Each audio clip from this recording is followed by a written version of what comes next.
Hello friends. आज हम British साम्राज्यवादी विस्तार के अंतर्गत अवध में किस तरह से साम्राज्यवाद विस्तार हुआ अंग्रेजों का उसके बारे में जानेंगे। और इसके आगे हम देखेंगे ब्रिटिश साम्राज्यवादी नीतियों को स्टार्ट कर रहे हैं। इसके अंतर्गत हम देखेंगे सहायक संधि प्रणाली, है ना, जो लॉर्ड वेलेजली ने विस्तृत रूप से स्टार्ट की थी। किसने की थी? लॉर्ड वेलेजली ने स्टार्ट की थी। इनको जानेंगे, सहायक संधियों को। ठीक है, तो स्टार्ट करते हैं। सबसे पहले हम देखेंगे ब्रिटिश साम्राज्य विस्तार के अंतर्गत अवध। अवध राज्य की स्थापना शहादत खान ने की थी। शहादत खान ने 1722 में की थी। इसको अपनी राजधानी फैजाबाद में बनाया था। ठीक है, लेकिन बाद में ये आत्महत्या करके मर जाता है ना, आत्महत्या के कारण ये मर जाता है। ठीक है, आगे आता है सफदरगंज। नेक्स्ट शासक अवध का। मुगल बादशाह ने इसे अपना वजीर बनाया था, है ना, इसलिए इसको नवाब वजीर के नाम से भी जाना जाता है ना, नवाब वजीर के नाम से भी इसको जाना जाता है सफदरगंज को। फिर आता है सुजाउद्दौला। सुजाउद्दौला 1761 के बक्सर के युद्ध में मीर कासिम की सहायता करता है। मीर कासिम की मीर कासिम की सहायता करता है। और जब ये हार जाते हैं बक्सर का युद्ध भारतीय राज्य के अंतर्गत, तो एक इलाहाबाद की संधि होती है अंग्रेजों से। इलाहाबाद की संधि होती है और जो अवध होता है वो अंग्रेजों का मित्र राज्य के रूप में जाने जाना लगता है ना, मित्र राज्यों के रूप में अवध को जाने लगता है। इसके आगे आता है आसफउद्दौला। ये अपनी राजधानी फैजाबाद से लखनऊ ट्रांसफर कर लेते हैं। मतलब अब जो अवध का केंद्र बन जाता है वो लखनऊ बन जाता है ना। और ये एक इमाम बाड़े का निर्माण भी करते हैं। आप कभी लखनऊ गए होंगे तो एक आपने बड़ा इमाम बाड़ा सुना होगा, है ना, बड़ा इमाम बाड़ा सुना होगा, है ना, जिसका निर्माण किसने कराया था? आसफउद्दौला ने कराया था। ठीक है, फिर जो अवध के अंतिम नवाब होते हैं वाजिद अली शाह, है ना, वाजिद अली शाह होते, ये अंतिम नवाब थे। इनके समय क्या होता है, जो कुशासन का आरोप लगा देता है, कौन लगा देता है? लॉर्ड डलहौजी, है ना, लॉर्ड डलहौजी, जो भारत में विलय विस्तार की नीति को अपना रहा था, है ना। विलय विस्तार की नीति के तहत ये कुशासन का आरोप लगा देता है और कहता है एक सरकारी रिपोर्ट आती है आउटरम के नेतृत्व में, आउटरम, है ना, आउटरम के नेतृत्व में एक सरकारी रिपोर्ट आती है जिसके तहत ये कहा जाता है कि अवध में कुशासन शासन अच्छे से नहीं चल रहा है, तो वो आरोप लगाकर अवध का जो विलय है ब्रिटिश राज्य में कर लेता है। जबकि एक गैर सरकारी रिपोर्ट भी आती है, वो किसके नेतृत्व में आती है? बिशप हीबर तथा कैप्टन लोकेट के नेतृत्व में आती है। ये अवध के राज्य की प्रशंसा करते हैं, है ना, अवध के राज्य की प्रशंसा करते हैं। तो ये कहा जा सकता है कि इस संदर्भ में जो ब्रिटिश साम्राज्यवादी शक्तियां थी उस समय भारत की जो क्षेत्रीय शक्तियां थी उनको जबरदस्ती अपने राज्यों में जबरदस्ती ब्रिटिश के अंतर्गत मिलाने का प्रयास कर रही थी। कैसे भी कर रही थी, जैसे आप डलहौजी के देखो तो विलय विस्तार की नीति के लिए वो हमला मतलब युद्ध के द्वारा भी कर रहा था, है ना। गोद निषेध प्रथा भी उसने लागू की थी। वेलेजली को देखो, सहायक संधियों के माध्यम से विलय विस्तार की नीतियों को अपना रहा था। अब हम देखेंगे ब्रिटिश साम्राज्यवादी नीतियां, है ना। ब्रिटिश साम्राज्यवादी नीतियां सामान्यतः दो तरह से देखी जाएंगी। एक तो लॉर्ड वेलेजली के समय, है ना, लॉर्ड वेलेजली ने साम्राज्यवादी विस्तार किया विस्तृत रूप से। और दूसरा डलहौजी के समय, ना, डलहौजी के समय लॉर्ड वेलेजली कौन सी नीति लाता है? लॉर्ड वेलेजली नीति लाता है सहायक संधि की प्रणाली। और डलहौजी डलहौजी तीन तरीके से करता है। एक तो युद्ध के द्वारा ब्रिटिश साम्राज्यवाद का विस्तार करता है। दूसरा दूसरा कहे तो ये गोद निषेध प्रथा एक लागू करता है। गोद गोद निषेध प्रथा। और अवध के संदर्भ में कुशासन का आरोप लगाकर अवध का विलय करता है। तो इस तरीके से ब्रिटिश साम्राज्यवादी विस्तार मुख्य रूप से वेलेजली और डलहौजी करते हैं ना। सहायक संधि प्रणाली को हम देखेंगे। अब सहायक संधि प्रणाली वैसे अगर स्टार्टिंग को देखें तो फ्रांसीसी अधिकारी एक डुप्ले था, है ना, भारत में एक फ्रांसीसी अधिकारी था डुप्ले। इसने सबसे पहले भारत में ये लागू की। कैसे लागू की? जब ये आए थे फ्रांसीसी लोग, तो इन्होंने भारतीय राज्यों को मदद के बदले, मतलब उनकी सेना ऑफर की उनको, उनके राज्यों में सेनाएं रखी, इस तरह से उनको मदद की। और सहायक संधि प्रणाली लागू की, लेकिन ये विस्तृत रूप से लागू नहीं थी, है ना। विस्तृत रूप से देखें तो रॉबर्ट क्लाइव ने अवध के संदर्भ में इसे लागू किया, है ना। रॉबर्ट क्लाइव ने अवध के संदर्भ में इसको लागू किया। आगे अगर हम देखें तो लॉर्ड वेलेजली ने, है ना, जब ये भारत का गवर्नर जनरल बना 1798 के आसपास, तो भारत के संदर्भ में लॉर्ड वेलेजली ने जो सहायक संधियां थी उन्हें विस्तृत रूप से लागू करी। इसका अर्थ क्या था सहायक संधि का? देशी राज्यों को सैनिक सहायता, है ना, देशी राज्यों को सैनिक सहायता प्रदान की जाएगी तथा अन्य विदेशी शक्तियों से अन्य विदेशी शक्तियों के आक्रमण से देशी राज्यों की सुरक्षा की जाएगी, है ना। वास्तविक रूप से अगर इसका उद्देश्य देखा जाए तो ब्रिटिश साम्राज्य को भारत में स्थापित करना था, परंतु जो बाहरी रूप से देखा जाए, मतलब जो तात्कालिक स्तर पर ये ऐसा दिखाने का प्रयास कर रहे थे कि जो देशी राज्यों का संरक्षण के लिए ब्रिटिश कंपनी आगे आएगी या ब्रिटिश सरकार आगे आएगी। सहायक संधि प्रणाली की अगर विशेषताओं को देखें तो संधि वाले राज्यों में एक ब्रिटिश सेना रखी जाएगी, है ना। जिस जो भी राज्य संधि करेगा उसमें एक ब्रिटिश सेना रखी जाएगी। ब्रिटिश सेना क्यों रखी जाएगी? कि कोई भी अन्य राज्य या ऐसी शक्ति अगर राज्य पर, संधि करने वाले राज्य पर हमला करती है तो ब्रिटिश सेना उसका विरोध करेगी, है ना। ब्रिटिश सेना सहायता करेगी उस संधि करने वाले राज्य की, ठीक है। दूसरा क्या था? विदेश नीति अंग्रेजों के अधीन होगी। जो भी देशी राज्य संधि करेगा सहायक संधि के तहत, उसकी जो विदेश नीति होगी वो अंग्रेजों के अधीन होगी, है ना।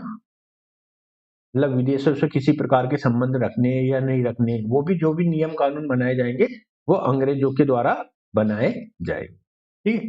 नेक्स्ट क्या विशेषता थी? अन्य यूरोपीय शक्तियों की सेना अंग्रेजों की अनुमति के बिना नहीं रख सकते, अथवा अंग्रेजों की शत्रु की सेना रखने का अधिकार नहीं था। कहने का तात्पर्य कि जो अन्य यूरोपीय शक्तियां थी, जैसे मान लो फ्रांसीसी हो गए तात्कालिक स्तर पर, और डच हो गए, है ना, और पुर्तगाली हो गए, इन लोगों की सेना रखने की अनुमति नहीं थी, और अगर रखनी भी है तो उसमें ब्रिटिश सरकार की या ब्रिटिश कंपनी जो थी, ब्रिटिश ईस्ट इंडिया कंपनी, उसकी अनुमति लेना अनिवार्य।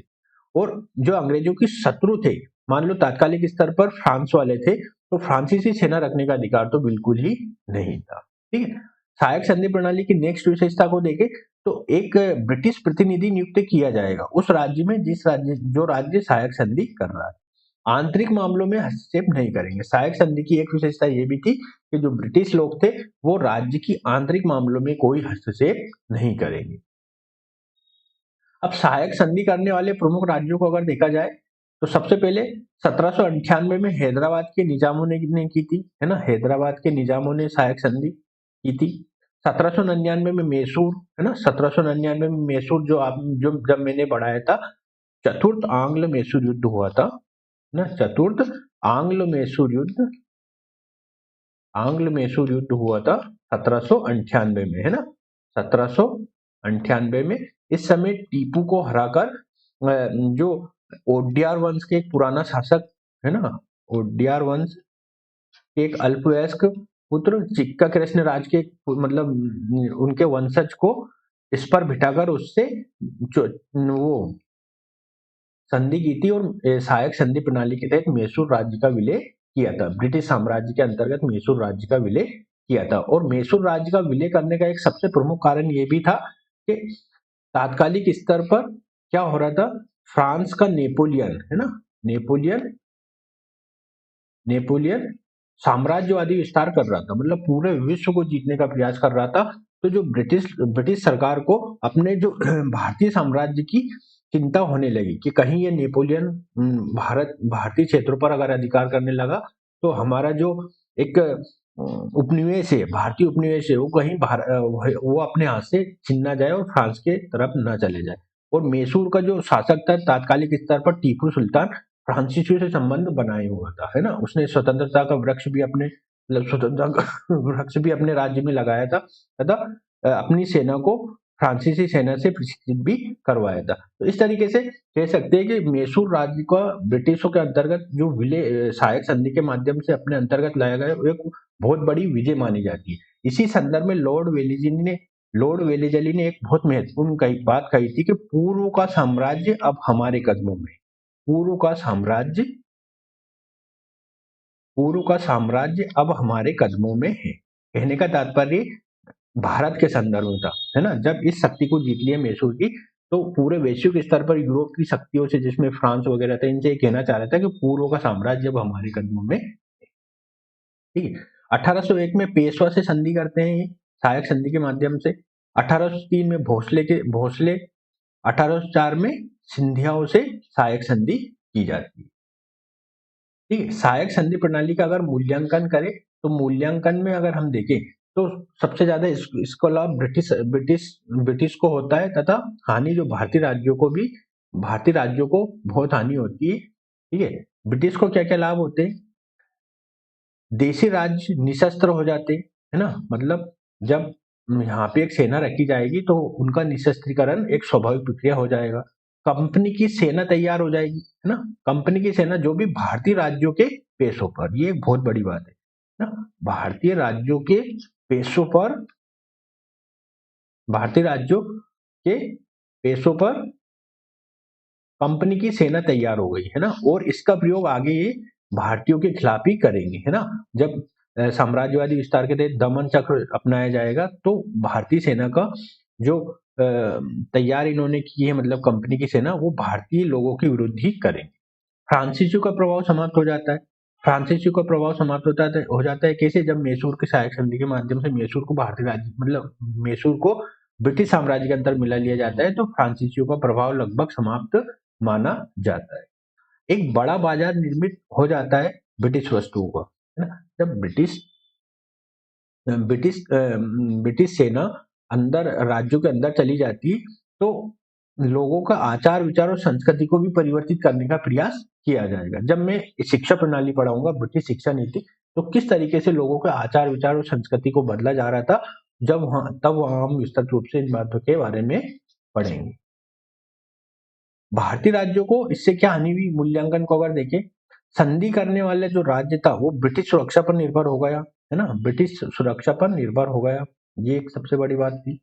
देशी राज्यों की अर्थव्यवस्था कमजोर हो गई, है ना, अर्थव्यवस्था कमजोर हो गई। हस्तशिल्प उद्योगों का पतन हो गया। हस्तशिल्प उद्योगों का पतन कैसे होगा? जो राजा महाराजा थे, वो पहले हस्तशिल्प उद्योगों को संरक्षण प्रदान करते थे, परंतु जब सैन्य सहायता प्रदान करने लगे ब्रिटिश कंपनी, तो फिर वो आलसी, और मतलब शासक आलसी और विलासी हो गए, है ना। उनको किसी तरह के विद्रोह का भय नहीं रहा। अगर कोई विद्रोह होगा भी, तो वो सोचते थे कि जो ब्रिटिश कंपनी है वो जाने और उनकी सेना जा रही। तो इस तरीके से शासक आलसी और विलासी हो गए, जिससे क्या हुआ, ब्रिटिश ईस्ट इंडिया कंपनी को भारत में विलय विस्तार और विलय विस्तार बढ़ाने में मदद प्राप्त हुई, ठीक है। तो यहाँ पे हमने वेलेजली की सहायक संधियों को देखा। आगे हम क्या देखेंगे? लॉर्ड डलहौजी के बारे में पढ़ेंगे, ना। लॉर्ड डलहौजी ने किस तरह से विलय विस्तार को बढ़ावा दिया, उसके बारे में जानेंगे। लॉर्ड डलहौजी के अत्यधिक विलय विस्तार के कारण 1857 की क्रांति होगी, है ना। देशी राज्य फिर अपने अस्तित्व बचाने के लिए आगे आएंगे, है ना। इसे हम 1857 की क्रांति के रूप में देखेंगे, है ना। 1857 का विद्रोह पढ़ेंगे आगे। तब तक के लिए नमस्कार।